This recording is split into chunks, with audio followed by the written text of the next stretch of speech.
Hi guys, a very good day to everyone, and welcome to Budget Power Electrical Solutions.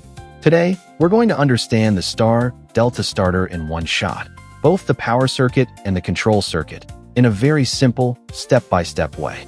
So, let's get started. Before we follow the power circuit, let's quickly understand the motor winding. A three-phase motor has 3 windings with 6 terminals: U1, V1, W1, and U2, V2, W2. In star connection, U2, V2, and W2 are joined together, forming one common star point. This reduces the voltage across each winding, so the motor starts with lower current. Later, these same windings are reconnected in delta for normal running. So remember, same motor windings, only the connection changes from star to delta.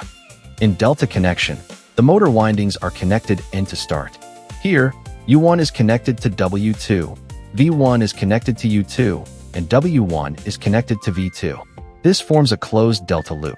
In this condition, each winding receives full voltage, so the motor runs in normal operating condition with full power.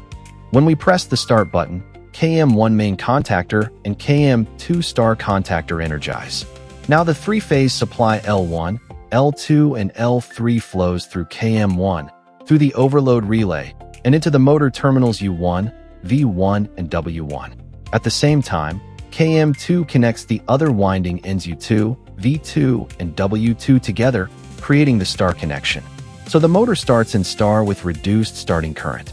After the preset time, KM2 switches off, and then KM3 delta contactor switches on. KM1 remains on. Now KM3 reconnects the motor windings into delta, and the motor continues running normally. When we press the start push button once, control power flows through the stop push button and overload contact, energizing KM1, the main contactor, and the timer T. As soon as KM1 energizes, its auxiliary contact closes and creates the holding circuit. So when we release the start button, KM1 stays energized. Now this is important. KM1 remains on throughout the entire operation, during both star starting and delta running, because KM1 keeps the main supply connected to the motor. At the beginning, the timer allows KM2, the star contactor, to energize. So we have KM1 and KM2 on, and the motor starts in star. After the preset time, the timer changes its contacts. KM2 switches off first, and then KM3, the delta contactor, switches on. The electrical interlock between KM2 and KM3 makes sure the star and delta contactors can never energize at the same time. Now we have KM1 and KM3 on.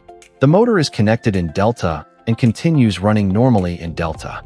It will remain running in this condition, KM1 on and KM3 on, until we press the stop button or the overload relay trips.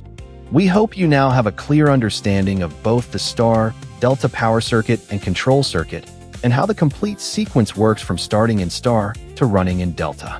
If you have any questions or doubts, please leave them in the comments below. And if you have any suggestions to improve our channel or future lessons, we would be very happy to hear from you. Thank you very much for watching Budget Power Electrical Solutions. Don't forget to subscribe, give this video a thumbs up, and I'll see you in the next lesson.